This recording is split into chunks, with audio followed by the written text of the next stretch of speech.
Je propose qu'on démarre. Et puis, les retardataires nous rejoindront en route. Peut-être, on va faire les présentations très rapidement et puis après, je te laisserai attaquer dans le vif du sujet, Bertrand. Donc, bienvenue à tous. Pour ma part, je suis Bruno Michel. Je suis en charge des sujets de développement, on va dire, chez Lumia. On va vous expliquer un peu plus qui est Lumia. On est là aujourd'hui pour vous présenter notre offre de formation qui est le programme Objectif Professionnalisation, dont Bertrand Thuillier, ici présent, est le responsable chez Lumia. C'est la 3e promotion qu'on démarre là. Et je laisse la parole à Bertrand qui va vous présenter plus en détail le programme. Oui, je vais déjà me présenter. Donc, Bertrand Thuillier, donc moi je suis chargé de recherche-action chez Lumia depuis presque 2 ans. Voilà, et donc moi j'ai un passé en fait plutôt dans le domaine en fait de la formation, du conseil aussi pendant 20 ans, et puis un passage dans un grand groupe de la construction. Et la régénération, c'est quelque chose qui m'anime depuis au moins une dizaine d'années, un peu plus d'une dizaine d'années. Donc voilà, et c'est l'occasion dans le cadre à la fois de nos recherches, mais aussi en fait dans le cadre de nos formations, de diffuser ces nouveaux concepts.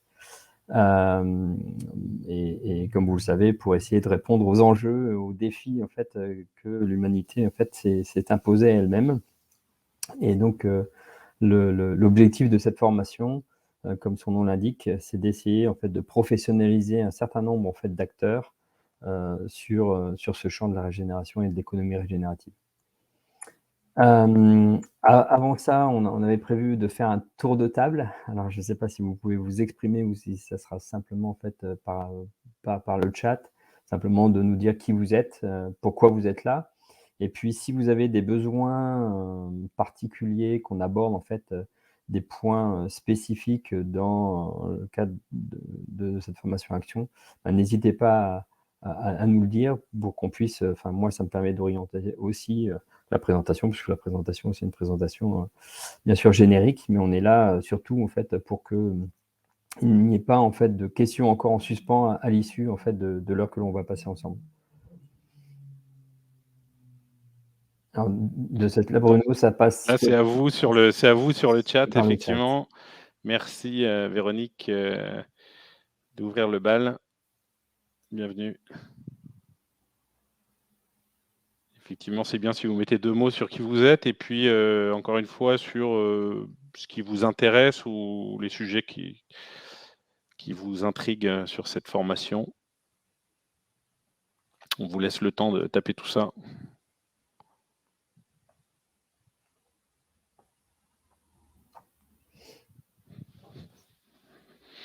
Merci Dominique, consultante. Merci Ségolène.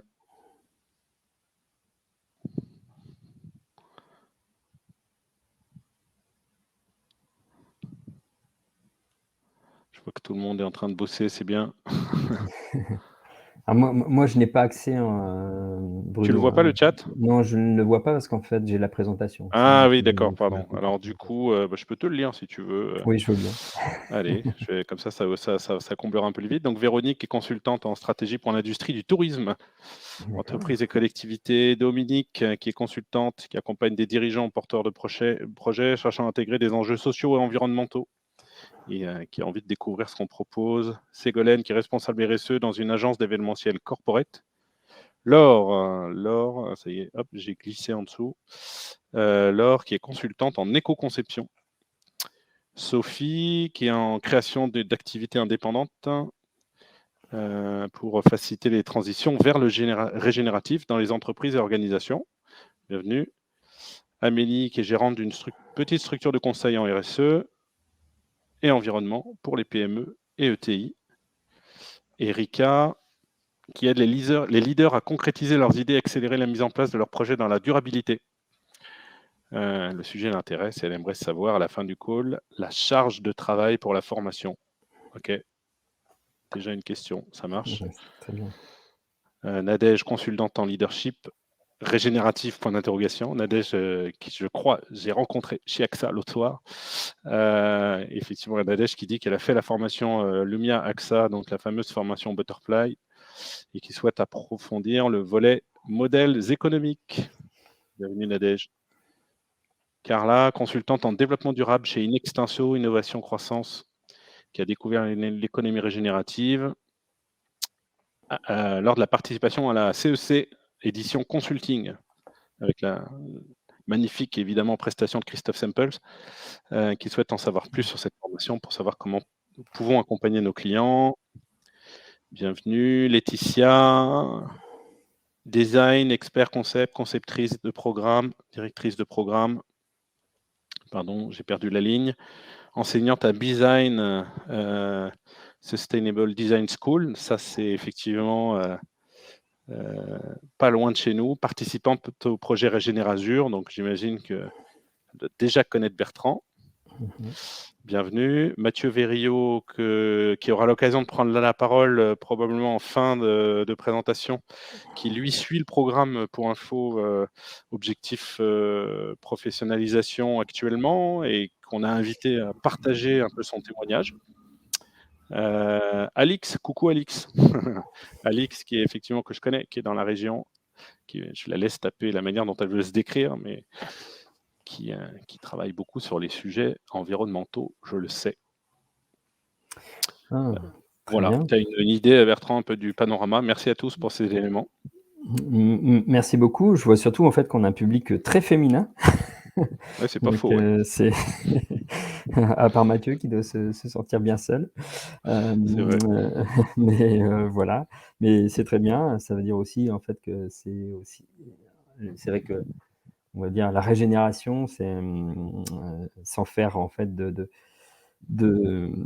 débat ou en tout cas orienter vraiment les choses. C'est vrai que c'est quelque chose qui est peut-être plus yin que yang.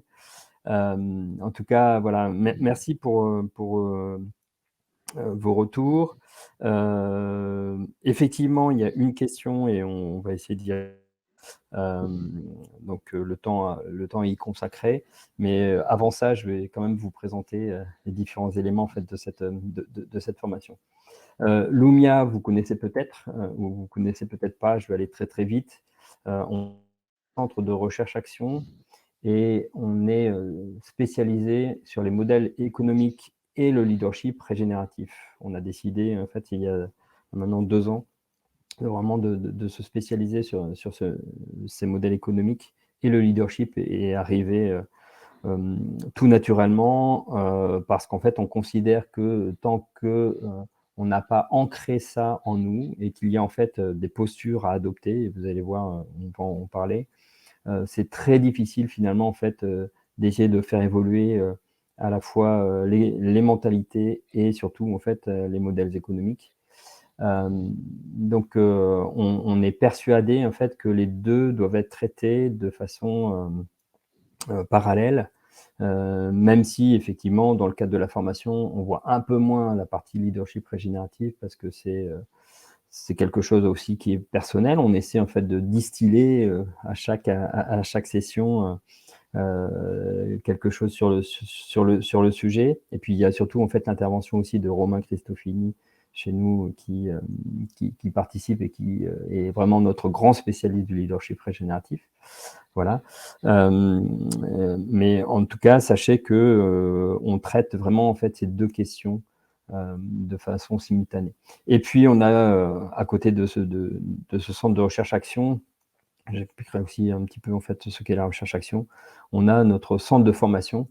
L'objectif, c'est vraiment en fait de diffuser plus largement les concepts, les méthodes et les outils que l'on travaille, sur lesquels on travaille en fait dans le cadre de cette recherche-action. Donc l'objectif, c'est de diffuser pour que cette économie régénérative advienne au sein des différentes organisations, que ce soit en fait en entreprise, que ce soit dans des collectivités, sur des territoires, en fait au sein de collectifs. Bruno a cité Régénérazur tout à l'heure. Voilà, j'en dis pas plus, mais si vous avez des questions, n'hésitez pas aussi à nous poser les questions dans le chat sur Lumia. On est une petite équipe, juste pour vous dire, on est 8, on est situé à Moinsartou, donc ça, vous devez savoir, on va en reparler juste après.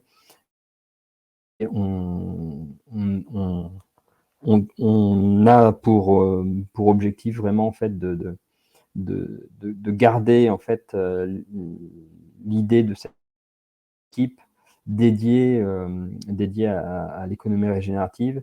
Et dans le cadre des formations, vous verrez en fonction en fait des compétences de chacun, et bien en fait on a différents intervenants. Donc jusqu'alors c'était plutôt Christophe Sampels, le directeur de Lumia et le directeur de recherche de Lumia, Romain dont j'ai parlé et moi-même. Il y aura potentiellement en fait d'autres personnes qui interviendront dans le cadre de cette formation. L'objectif général de la formation, c'est bien en fait de professionnaliser les personnes, même si après en fait deux sessions qui ont été réalisées d'objectifs professionnalisation, on sait que on n'a pas forcément à l'issue en fait de la formation toutes les cartes en main pour pouvoir accompagner en fait une entreprise. Et pourquoi je dis ça, c'est parce qu'en fait on touche des sujets tellement vastes que c'est extrêmement compliqué, surtout qu'on est encore sur un domaine en fait qui est de l'ordre de l'innovation. C'est-à-dire qu'en fait tout n'est pas sur étagère, même si dans quelques semaines on va, nous, Lumia, publier en fait un premier référentiel de l'économie régénérative. On n'a pas forcément en fait tout établi. On est encore en fait avec des méthodologies qui sont flottantes, des outils qui sont flottants. Mais Mathieu pourra en parler tout à l'heure. Et puis, c'est forcément, nous, dans le domaine de la recherche-action, c'est quelque chose qui nous paraît normal, puisqu'en fait, on est dans une recherche qui progresse en fait au fil de l'eau. Alors, la formation, elle s'adresse principalement à deux types de publics, à ce qu'on appelle les changemakers internes. Donc, en fait, ça peut être des responsables RSE, ça peut être des personnes en fait qui, parfois en fait, c'est le champion planet de l'entreprise qui participe à la CEC. Ça peut être parfois le dirigeant lui-même. Et puis on s'adresse aussi en fait à des consultants, donc à des personnes qui accompagnent déjà en fait, et plutôt des consultants en stratégie parce que le focus est fait vraiment en fait sur la stratégie de l'entreprise et sur son modèle économique. Et donc on s'adresse à ce type de consultants. Maintenant, ça ne veut pas dire qu'on ne peut pas accueillir les autres, mais ça veut dire que parfois, le chemin est un peu plus compliqué si les personnes, par exemple, n'ont pas en fait, de notion d'économie et de modèle économique. Et notre objectif, c'est bien en fait de fournir les éléments méthodologiques et les outils qui vont permettre à chacun de pouvoir mettre en œuvre un modèle économique régénératif au sein d'une entreprise et ou, en tout cas, de pouvoir accompagner les entreprises vers ces modèles. Je viens de parler des changemakers et des consultants. Donc, quand on est changemaker, ce qui est intéressant, en fait, c'est qu'on est en prise directe avec l'entreprise. C'est-à-dire qu'en fait, on en fait partie et forcément, on a son modèle. Quand on est consultant, c'est un petit peu différent. Maintenant, quand on est consultant, on a peut-être aussi une prise de hauteur ou une expérience parce qu'en fait, on a déjà travaillé pour plusieurs clients qui peut être dans le cadre de cette redirection socio-écologique. Donc, on a plusieurs possibilités qui s'offrent en fait aux différentes personnes qui veulent suivre cette formation avec voilà, des rôles au sein de l'entreprise qui peuvent être un peu particuliers, sur que quand on est externe, on n'a pas forcément la même pression qu'en interne. Donc là aussi, c'est quelque chose qu'on a noté, nous, plus en fait avec la première session, c'est qu'on ces modèles économiques, en fait, pour les appliquer, et la transformation d'un modèle économique, ça nécessite plusieurs années. Et donc, en fait, à l'issue de la formation, là aussi, l'entreprise ne doit pas s'attendre à ce que, en fait, son modèle soit renversé, soit complètement transformé. C'est bien une démarche de progrès, mais la personne qui aura suivi cette formation aura au moins les éléments méthodologiques, les éléments, les outils aussi, et aura les concepts en tête qui vont lui permettre en fait de faire cette évolution. Alors le parcours que l'on propose en fait, il est réalisé sous la forme en fait de 5 sessions de 2 jours, donc 70 heures de formation. Ça, c'est les journées que l'on fait en présentiel. Donc toutes les formations sont réalisées en présentiel. On ne fait pas de formation en distanciel, à l'exception en fait de travaux que l'on réalise en fait en intersession. Mathieu pourra en parler aussi tout à l'heure. L'intersession, et je vous montre un schéma après, l'intersession, c'est un moment en distanciel qui vous permet en fait de nous poser des questions, alors qui nous permet d'abord en fait de revenir, on fait souvent un petit rappel en fait de ce qu'on a vu lors de la session précédente pour se remettre les idées au clair. Donc c'est un moment aussi où cette synthèse elle est co-construite en fait avec les participants. Mais c'est aussi un moment où nous, on répond aux questions des différents participants, parce qu'en fait, entre chaque session, il y a effectivement des travaux, et là je vais répondre à la question qui a été posée tout à l'heure, il y a des travaux à réaliser. Alors ces travaux, en fait, ils sont réalisés en groupe sur un cas particulier, mais l'objectif, c'est quand même que vous puissiez, et c'est pour ça qu'on parle aussi de formation-action, c'est que vous puissiez expérimenter sur la base en fait d'un cas réel et pas d'un cas fictif, d'un cas d'école qu'on pourrait vous transmettre. Donc ça peut être, si vous êtes changemaker d'une entreprise, ça peut être cette entreprise et donc l'évolution de son modèle. Et si vous êtes consultant, ben, ça peut être le modèle de l'un de vos clients, d'une entreprise que vous connaissez déjà ou d'une organisation que vous connaissez déjà et sur laquelle vous souhaiteriez partir. Alors comme c'est en groupe, bien, même si aujourd'hui vous n'avez pas idée de l'entreprise ou de l'organisation avec laquelle vous souhaiteriez travailler, c'est tout de même possible aussi de trouver un binôme ou un trinôme avec lequel vous allez pouvoir échanger et travailler sur le modèle. Il y a également, dans le cadre de cette formation, une journée un peu particulière que l'on appelle journée régénérative. C'est une journée où vous êtes finalement, comment dire, où vous êtes pas confronté, où vous allez en fait rencontrer les autres membres de la communauté que l'on commence à représenter chez Lumia, à la fois donc des personnes qui sont déjà passées par la formation ou qui sont en cours aussi, parce qu'il n'y a pas que objectif professionnalisation, on a aussi objectif transition et puis d'autres dispositifs. Mais donc vous rencontrez en fait cette communauté plus un certain nombre en fait d'acteurs, de partenaires de Lumia dans le cadre d'une journée qui se veut régénérative. Donc je sais qu'il y a une personne qui est sur l'événementiel régénératif et on a créé, en tout cas l'année dernière, avec un partenaire, une matrice en fait de ce qu'est un événement régénératif pour pouvoir justement essayer, en tout cas humblement, de faire en sorte que on puisse modéliser via cet événement ce qu'est aussi la régénération, à la fois humaine et puis autre qu'humaine. Voilà, donc c'est l'ensemble de ces éléments qui constituent en fait cette formation. Et donc l'objectif, c'est vraiment en fait de pousser les curseurs.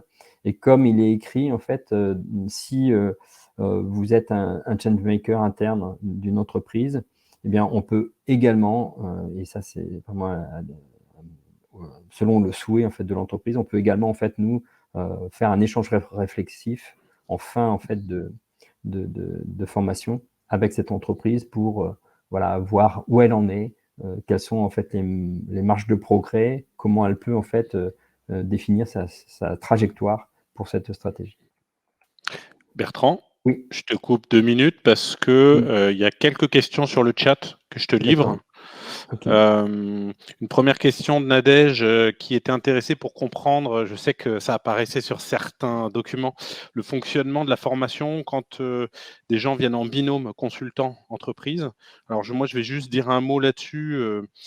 C'était un dispositif qui avait été imaginé sur les premières promos, qu'on a voulu un peu simplifier, là, pour être franc, pour éviter d'embrouiller un peu la tête de tout le monde là-dessus.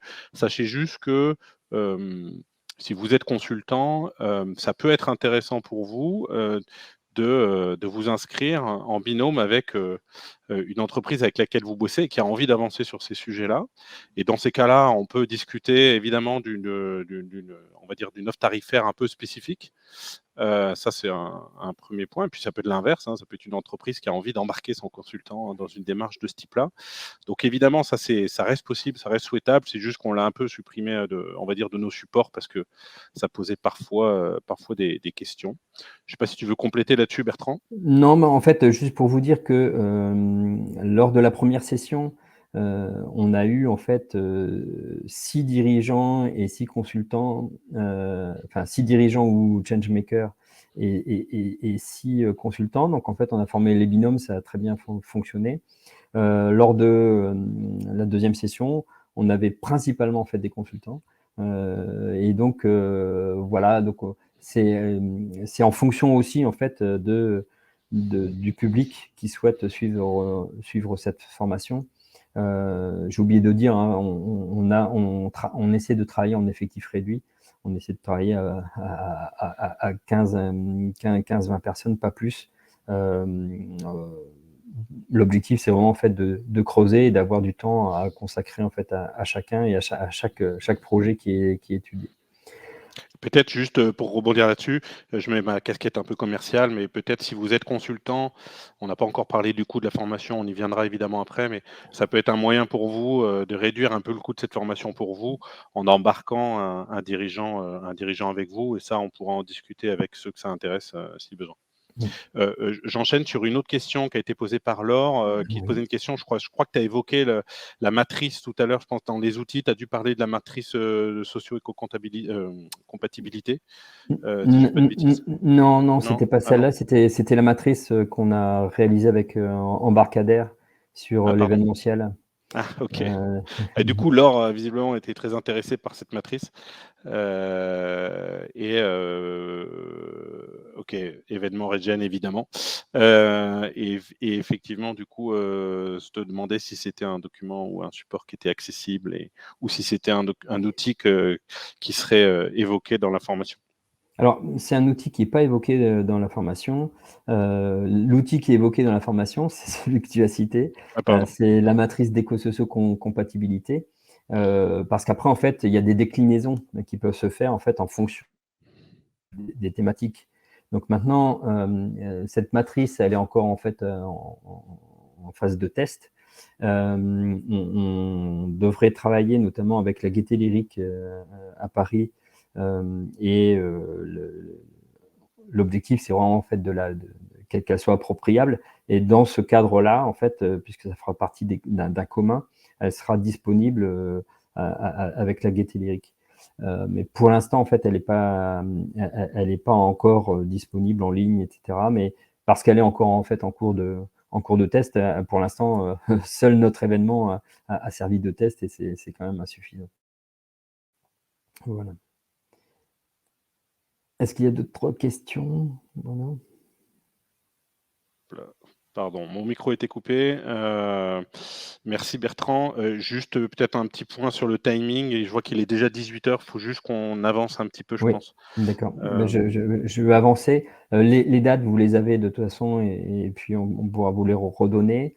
Donc on démarrerait en fait fin novembre, début décembre et puis ça se terminerait en fait. Voilà. Donc globalement, on va dire qu'on est sur la fin d'année, le premier semestre 2024 avec cette journée régénérative qui est programmée en fait le 15 mai déjà donc à Lumia. Et comme vous le voyez, ce qu'on essaie de faire à chaque fois, c'est de programmer une session accolée en fait à cette journée régénérative pour éviter des transports supplémentaires. Donc pour pour celles et ceux qui viennent de loin, ça permet en fait de réduire aussi un petit peu ces déplacements et les frais inhérents. Donc juste, voilà, toute la formation a lieu dans nos locaux à Lumia, qui est un site un peu particulier puisqu'on est situé à Montsartou. Nos locaux sont situés au sein de la régie agricole communale. Donc vous le voyez sur la photo en fait du bas. Là, c'était lors de la journée régénérative, justement, en avril. On dispose de locaux dans une bastide et puis surtout, en fait, on a une belle yourte et la formation se fait dans cette yourte. Une yourte qui peut accueillir jusqu'à 50 personnes, un peu plus si on est debout. Je crois qu'on était 85 en avril et ça a tenu. Mais pour la formation, bien sûr, en fait, on sera beaucoup moins nombreux. On a aussi accès à des espaces proches de la nature aussi, en fait, et qu'on peut utiliser justement pour travailler sur ces aspects plus leadership régénératif. Et puis, comme vous le voyez, on a les moments de pause qui sont des moments conviviaux où voilà, on peut aussi, en règle générale, manger sous les arbres quand le temps le permet. Mais je crois qu'on a dû en fait déjeuner en tout à aucune des sessions, on a dû déjeuner dans un local. Juste sur le contenu, donc je ne vais pas tout détailler et puis le contenu, ce que je vais vous présenter là, ce n'est pas forcément dans un ordre chronologique, hein, mais ce que l'on aborde, c'est déjà en fait ce qu'est un modèle économique et ce qu'est un modèle économique soutenable. Donc on travaille à la fois sur l'architecture de valeur, hein, donc sur toutes les composantes de la valeur, depuis la création de valeur jusqu'à la répartition, la distribution de la valeur. Donc on regarde aussi ce qui se passe aujourd'hui.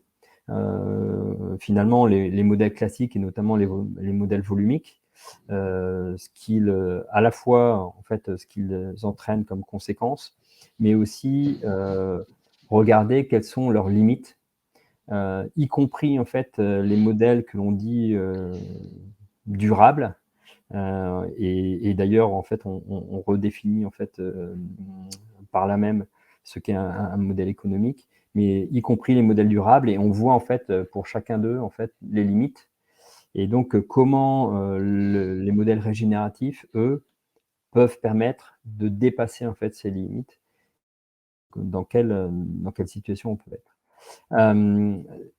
On travaille bien sûr aussi sur ce modèle d'économie régénérative sur la base des constats, hein, vous connaissez sûrement ça, les limites planétaires, et bien sûr, en quoi en fait le vivant peut nous apporter des réponses, c'est-à-dire en quoi la biodiversité et le renforcement en fait de certains services particuliers qu'on appelle services écosystémiques peuvent nous permettre de répondre aux différents enjeux qui sont posés en termes de changement climatique, en termes de gestion de l'eau, en termes de occupation des sols, etc. etc. On a bien sûr en fait un moment où on définit en fait ce qu'est cette économie régénérative, hein, c'est là où on pose vraiment en fait le concept. On montre en fait qu'on a quand même besoin de passer par une réduction des impacts aussi. Et donc là, ça fait appel aux différents modèles dont on a parlé précédemment, pour au moins réduire les impacts négatifs à leur seuil incompressible, c'est-à-dire en fait au seuil prescrit par la science et aux limites en fait qui sont fixées en fait par ces réductions. Mais l'objectif, c'est bien d'aller vers des impacts positifs nets. Par contre, si on ne travaille pas de façon simultanée la réduction de ces impacts négatifs, eh bien, on s'aperçoit qu'on a une marge, en fait, c'est-à-dire en fait un travail extrêmement important à faire pour aller chercher des impacts positifs. Or, si on réduit en fait ces impacts négatifs, la marge est quand même, ou la marche est beaucoup moins forte. De ce fait, on regarde aussi un certain nombre en fait, de sujets, notamment en fait, les modèles serviciels. En quoi les modèles serviciels, qu'ils soient centrés usage ou qu'ils soient centrés effet, et on va jusqu'à l'économie de la fonctionnalité de la coopération, permettent de sortir de la logique volumique et donc rentrent dans ces processus en fait, de limitation des impacts. On regarde aussi en fait, beaucoup de choses sur finalement en fait, euh, l'écologie, parce qu'il faut aussi acquérir un certain nombre en fait, d'éléments sur l'écologie. Et j'ai parlé des services écosystémiques tout à l'heure. En fait, c'est l'un des passages obligés.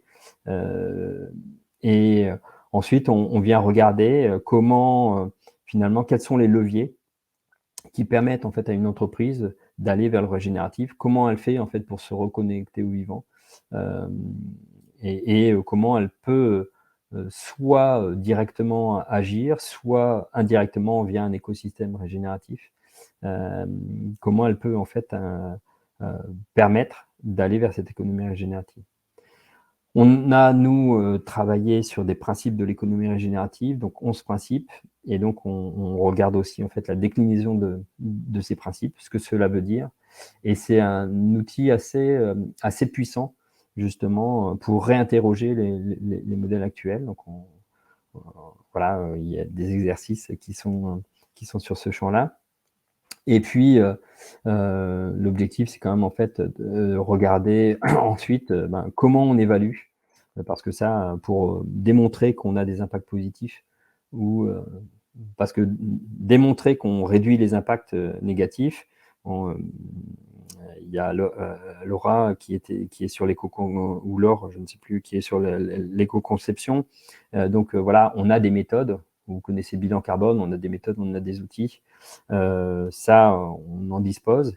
Mais évaluer en fait les impacts positifs, aujourd'hui, ça n'est pas si simple. Et donc, c'est comment on objective ça. Et puis, comme on prend un cas d'école, et bien en fait, on travaille bien sûr à partir de données disponibles. Et comme on est aussi sur un champ en fait qui est très large, puisqu'on travaille à la fois, c'est la redirection socio-écologique, donc c'est à la fois nos 9 limites planétaires, mais c'est aussi les 12 ODD sociaux. Vous voyez qu'on peut, on peut avoir des données, en tout cas une somme de données importante. L'objectif, c'est plutôt en fait de se concentrer, et c'est là où intervient l'outil dont on a parlé tout à l'heure, la matrice d'éco-socio-compatibilité, pour définir finalement ce que l'on doit abandonner. C'était en fait les renonciations nécessaires, ce qui pourrait évoluer vers du régénératif, donc ou que l'on peut en fait, où on est dans la réduction d'impact, mais qui est encore soutenable, et puis tout ce que l'on peut pousser en fait en termes d'impact positif, c'est-à-dire en termes de régénération. On travaille bien sûr, comme on est sur les modèles éco, on travaille aussi sur des notions que sont la monétisation, la contractualisation, et même on parle en partie en fait de financiarisation. Donc voilà, c'est comment aussi, quels outils on peut utiliser, comment on fait pour partager la valeur, comment on peut mettre les profits en circularité. Tous ces sujets sont abordés. Et puis, de façon transversale, je vous ai dit, on travaille le leadership, mais on va aussi travailler des postures, la posture être nature, parce que tant qu'on considère que la nature est extérieure en fait à nous, humains, c'est quasi impossible, je dirais, en fait, de prendre conscience de notre place et de ce que l'on peut faire pour aller vers justement cette économie régénérative. Il y a tout le rapport aux limites. J'ai parlé en fait des renonciations. Donc ça, c'est des choses qu'on travaille aussi. Il y a la posture forcément coopérative, je l'ai dit. Pour nombre d'entreprises, elles ne peuvent pas être régénératives elles-mêmes, donc elles sont obligées en fait de travailler avec d'autres entreprises dans le cadre d'un écosystème. Et donc là, il y a bien toute une notion de coopération en fait à intégrer. Et puis la posture effectuelle, c'est une posture un peu particulière. D'ailleurs, on utilise un outil qui a été développé par Christophe Sampels et un de ses collègues par le passé, qui est la méthode focale, qui est une méthode qui permet en fait de résoudre des problèmes qui intuitivement en fait n'ont pas de solution. C'est une méthode assez puissante qui justement est utilisé un peu pour essayer de trouver des solutions pour sortir en fait des modèles classiques et donc pour craquer un peu en fait ce modèle, même si le mot craquer entre guillemets. Donc je viens de le dire, vous allez en fait acquérir une méthode. Donc en fait, c'est une méthode qu'on a développée dans le cadre de nos accompagnements de plusieurs organisations depuis alors, bien plus que 2 ans, hein, puisque il y a le passé de Christophe depuis plus de 20 ans, enfin, sur les modèles économiques, et mon passé aussi, celui de Romain, etc. Donc, et puis de plein d'interlocuteurs, de partenaires avec lesquels en fait on travaille depuis un moment. Donc c'est une méthode qui n'est pas figée, comme je l'ai dit, hein, on est encore dans de la recherche, elle n'est pas figée, même si aujourd'hui on voit bien qu'elle est opérante, mais on voit aussi en fait les apports des uns et des autres qui peuvent venir la compléter. Donc c'est une méthodologie d'intervention, mais bien sûr chaque personne peut se l'approprier. Enfin, là, Mathieu pourra en parler aussi, parce que je pense que c'est chez AXA Climate, vous appropriez en fait cette méthodologie, pas forcément en la suivant à la lettre, mais avec vos propres logiques ou vos propres façons de faire. Donc je l'ai dit, il y a des outils spécifiques. Voilà, donc ça, on vous les transmet au fil de la formation, et surtout, en fait, même si vous ne pouvez pas tout tester en formation, parce qu'on a dit on a 70 heures, donc le programme est chargé, mais vous avez aussi les intercessions pour y travailler, et puis on est là justement pour répondre à vos questions aussi, s'il y en a. Et la méthode focale, donc j'en ai parlé, c'est une méthode vraiment en fait très, très puissante que l'on peut utiliser et on vous forme à utiliser cette méthode. En tout cas, vous la testez dans le cadre de cette formation, même si il faut bien sûr plusieurs fois peut-être en fait pour la maîtriser. Alors là, je vais passer rapidement, mais je vais peut-être pas tout détailler, parce que l'objectif c'est aussi d'échanger avec vous et puis de laisser un peu de temps à Mathieu. Donc à l'issue de la formation, l'objectif, c'est vraiment en fait que vous puissiez en fait à la fois vous saisir des concepts de la méthode qui vous est présentée, et puis des outils que l'on vous fournit pour essayer d'appliquer en tout cas essayer d'aider l'entreprise ou les organisations à définir leur stratégie régénérative.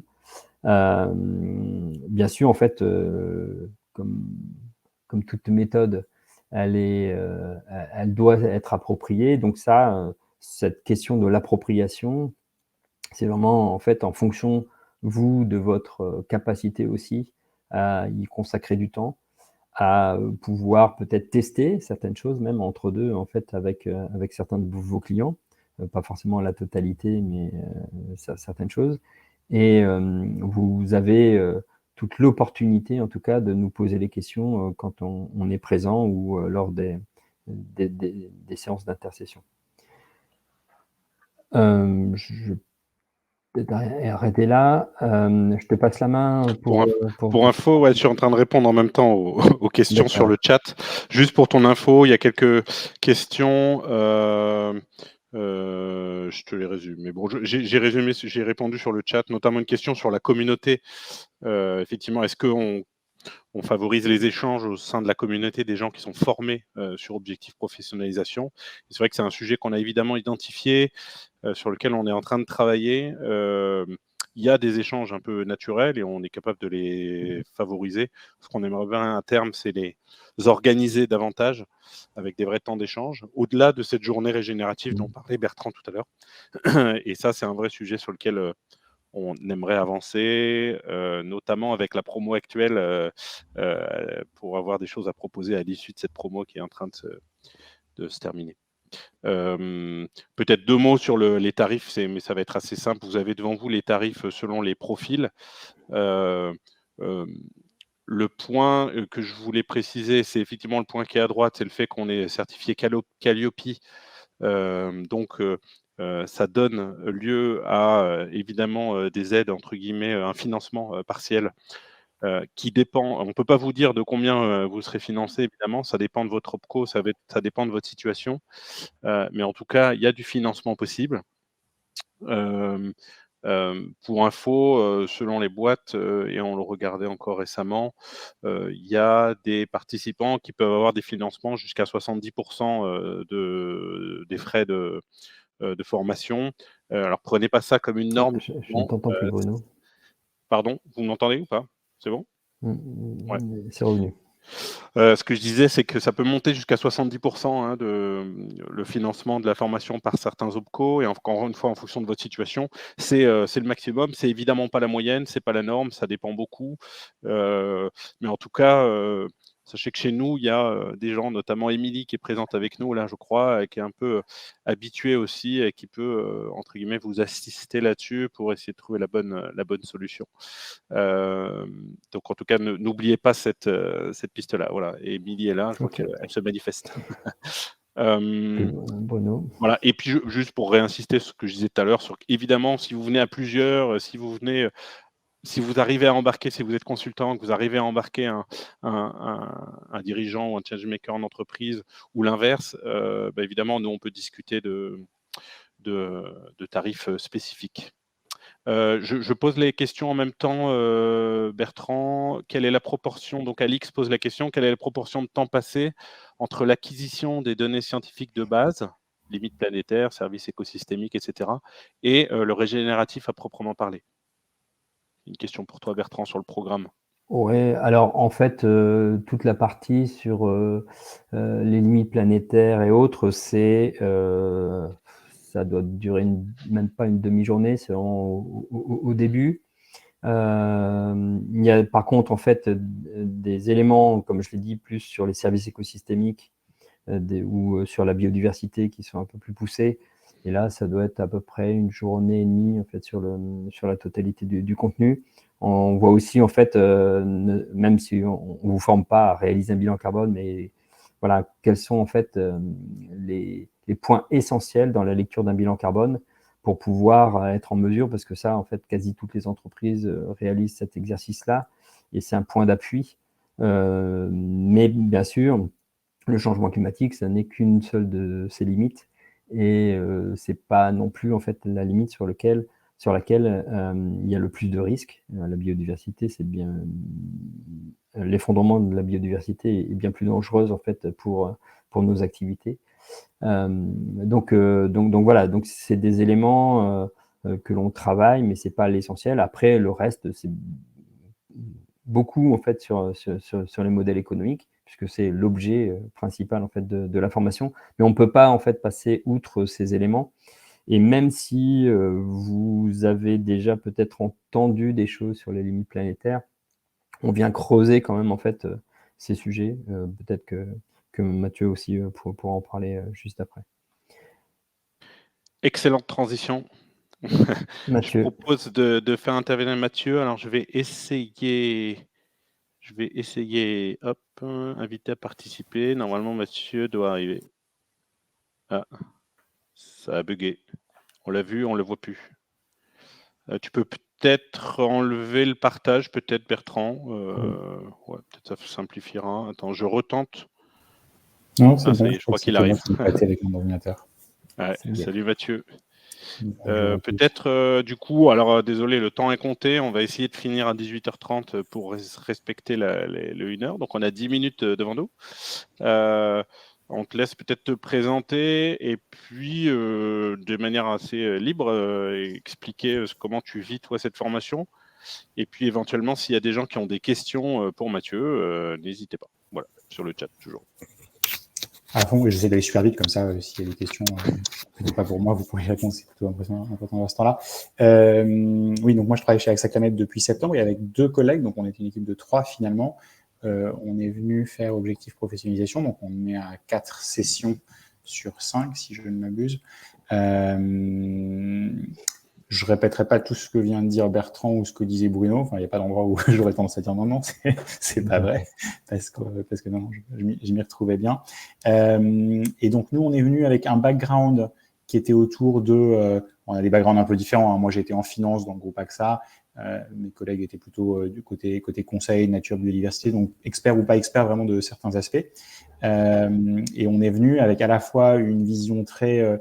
ce qu'on développait, nous, c'était la valorisation d'impact spécifiquement, et puisque AXA Climate développe évidemment comme partie du partenariat avec Lumia et Butterfly en général, c'est aussi, justement, nous, on est en mesure d'essayer d'accompagner les entreprises qui voudraient se mettre sur ce chemin du régénératif. Donc, on était vraiment là pour se sensibiliser et se former sur le sujet. Et du coup, moi, alors je vais peut-être aller super vite sur ce que je m'étais noté un peu de takeaways avant même d'écouter ce que vient de dire Bertrand. Comme ça, je serai rapide. Moi, ce qui ressortait vraiment pour moi, c'est que donc c'est une formation hyper très riche et très progressive. Donc, il y a vraiment c'est comme des petits coups de pinceau qui viennent au fur et à mesure des 5 sessions. Donc, il faut parfois un peu savoir lâcher prise dans le sens où, comme le disait Bertrand, il y a tout le matériel qu'il a décrit. C'est pas forcément petit 1, petit A et on suit de manière super inflexible parce que ça dépend énormément des interactions avec le reste des assistants, avec les besoins des uns et des autres, etc. Et petit à petit, l'image se construit. Et donc là, typiquement, en 4 sessions, on se sent confortable et professionnalisé en effet. Donc c'est vraiment moins un cours magistral qu'une sorte de formation, réflexion de groupe. Il y a un petit côté alors la recherche-action, c'est autre chose de ce que fait Lumia, mais en fait, comme le dit Bertrand, on a l'impression de participer un peu à l'élaboration et le test de frameworks. On se les approprie, on les transforme un peu en ce qui marche pour nous. Parfois, on a envie d'employer un peu d'autres mots, etc. Donc, je pense que ça, c'est un point assez clé. L'autre point qui me revenait, c'est donc il n'y a pas de recette ou d'outils tout fait. Et pareil, il y a un petit point où je pense que voilà, au bout de l'ensemble de la formation, on est vraiment à l'aise et quelque part, on a adopté certains outils ou certaines méthodes. Mais c'est vraiment pas je pense que ça ne peut pas être, ça n'existe pas sur le génératif du prêt à l'emploi, des choses qu'on va vraiment appliquer et plaquer sur toutes les entreprises pour lesquelles on veut travailler en tant que consultant ou sa propre entreprise si on est de son propre côté. C'est important d'avoir l'idée qu'il y a bien un span qui va de la culture et du leadership régénératif jusqu'au business model et comment on travaille sur la structure d'une entreprise. Et donc ça fait parfois, suivant les profils des uns et des autres, on peut se sentir plus de sensibilité pour l'un et pour l'autre. Nous, ça nous a paru vraiment intéressant justement de faire le grand écart entre ce qui peut être du plus soft, si on emploie le langage traditionnel de soft skills, et ce qui est presque de l'analyse financière quand on regarde nos business models. Mais ça couvre bien tout. Et puis peut-être le dernier point comme ça qui me venait spontanément, aussi en termes de retour sur le pour le coup, c'était les notes que je me mettais en même temps que j'écoutais Bertrand Bruno, c'est binôme, consultant, entreprise, etc. Nous, on s'était posé un peu la question. Finalement, on est 3 qui venons de AXA Climate. Dans les cas, donc c'est important d'avoir des cas, c'est hyper appréciable d'avoir les cas des uns et des autres. Donc, on a entendu ce que disaient nos collègues de notre promotion de 12 ou 13 personnes. Nous, on n'avait du coup pas de clients à l'origine et on a pris un cas qui est nous-mêmes, AXA Climate. Et c'est quelque chose de vraiment assez important, assez intéressant. Et puis, on a pris un cas de quelqu'un qui n'est pas un client, mais ça nous permet de faire une sorte d'étude un peu extérieure vers l'intérieur. Et puis, dernier point, nous, on est content d'être plusieurs parce que c'est vraiment intéressant d'avoir vraiment un binôme ou un trinôme avec qui échanger au cours de la formation. Mais en fait, ça se construit aussi. On le voit encore une fois dans les autres personnes qui sont là. C'est hyper important. Si on arrive tout seul, il y aura toujours d'autres personnes qui sont là de leur propre entreprise. Mais la dynamique de réfléchir ensemble est vraiment, vraiment importante sur le sujet. Voilà, je ne sais pas si vous voulez que je rentre plus sur un sujet ou un autre, mais sinon, je suis dispo. Merci beaucoup, Mathieu. Super intéressant. Peut-être d'ailleurs une question, je ne sais pas si c'est pour toi ou pour Bertrand, ou les deux, enfin peut-être plus pour Bertrand que pour Mathieu, mais il y a eu plusieurs questions dans le chat sur les prérequis. C'est-à-dire qu'est-ce qu'il faut avoir comme bagage à l'entrée de la formation. Voilà, je vous laisse répondre librement là-dessus. Tu avais l'air de dire, toi, Mathieu, qu'il y avait des gens de différents univers. Vous étiez, vous, de différents univers et que ça marchait. Bertrand disait en début, je crois, de webinaire qu'il fallait être un peu familier avec les modèles éco. Je ne sais pas si tu peux en dire un peu plus là-dessus, Bertrand. C'est toujours plus facile quand on connaît un petit peu en fait ce qu'on entend par modèle éco. On a quand même quelques notions en fait sur l'architecture de valeur. Maintenant, en fait, voilà, on a une personne là dans le cadre de la formation qui était assez éloignée. Et puis, quand on regarde bien, parce que c'est une personne qui travaille plutôt sur tout ce qui est coopération et plutôt sur des territoires, avec des territoires plutôt qu'avec des entreprises. Et finalement, en fait, voilà, même si à un certain moment, ça lui paraît plus complexe pour lui, en fait, qui n'a pas en fait ce background, il arrive quand même à s'en sortir. Donc après, voilà, je pense que et inversement, quelqu'un qui aura peut-être des connaissances, comme l'a dit Mathieu tout à l'heure, en écologie, bien aura des facilités à certains autres moments. Mais justement, les échanges, ce que je voulais ajouter par rapport à ce qu'a dit Mathieu, c'est que les échanges, bien sûr, on le fait avec son binôme, son trinôme, mais on a aussi des exercices où on essaie en fait de casser ces trinômes, ces binômes, pour que les gens puissent aussi en fait, voilà, échanger, mais avec des personnes qui ont un regard complètement différent ou qui ne sont pas sur les mêmes cas. Et donc, c'est ça aussi qui est riche, en fait, c'est la diversité des cas sur lesquels les gens travaillent et la diversité en fait des personnes avec toutes leurs compétences, toutes leurs richesses. Donc ça, c'est aussi quelque chose qu'on essaie d'utiliser dans le cadre de la formation, de ne pas faire que des groupes où, enfin, voilà, où tout le monde reste ensemble, mais que ça puisse aussi se mêler et que les connaissances puissent s'échanger. Dernière question, je vois une question sur le chat de Laetitia qui posait la question de est-ce que cette formation peut être bénéfique pour des consultants qui travaillent avec des clients plus non-profit, écoles, ESS, collectivités, organisations culturelles. Moi, j'ai bien la réponse en tête, mais je te laisse réagir, hein, Bertrand. Oui, de toute façon, enfin, la régénération, elle n'est pas exclusive, et même si on travaille sur un modèle éco, elle n'est pas exclusive à l'entreprise. Une collectivité peut aussi en fait avoir des modèles économiques ou travaille aussi sur des projets. Enfin, hier, j'étais à Annecy, travailler sur un projet urbain. Il y a aussi un modèle économique en fait derrière ce projet urbain. Donc, il n'y a pas aujourd'hui, en tout cas, on n'a pas vu d'entreprise pour qui en fait ça ne serait pas possible de le faire, ou en tout cas d'organisations pour lesquelles ça ne serait pas possible de le faire. Il y a des organisations qui sont plus avancées sur certains sujets. L'ESS, forcément sur la partie sociale, il y a forcément une avancée peut-être différente, mais sur la partie, par exemple, écologique, est-ce que en fait ces acteurs sont au fait sur leur modèle économique? On sait que parfois dans l'ESS c'est un peu compliqué, pas toujours, mais ça peut l'être. Donc voilà, donc c'est comment finalement dans chaque structure, dans chaque organisation, il est possible en fait de mettre du régénératif.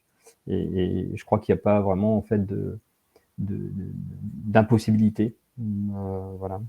Même si pour certaines organisations qui sont très éloignées en fait du vivant, ça sera peut-être un peu plus difficile.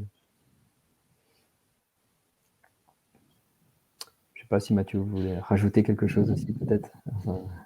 J'aurais dit la même chose avec moins d'expérience, mais peut-être avec ce qu'on recherche chez Hexaclimate, moi je répondrais au contraire. Enfin, ce que je retiens, c'est aussi que génératif, c'est se mettre faut vraiment jouer en écosystème de parties prenantes, etc. Donc, il y a besoin d'être l'écosystème, la partie prenante entreprise dans un écosystème.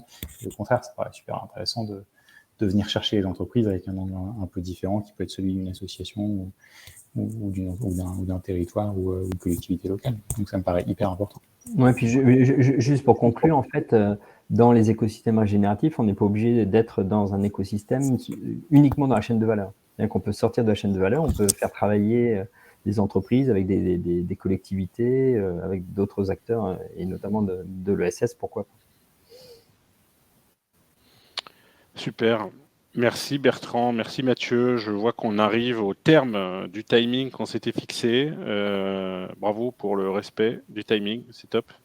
Je vois plein de merci que tu pourras lire, Bertrand, après. Merci à tous, en tout cas, d'avoir été là. Et puis, je vous ai mis rapidement nos mails dans le chat. Dans tous les cas, on reste dispo si vous avez des questions.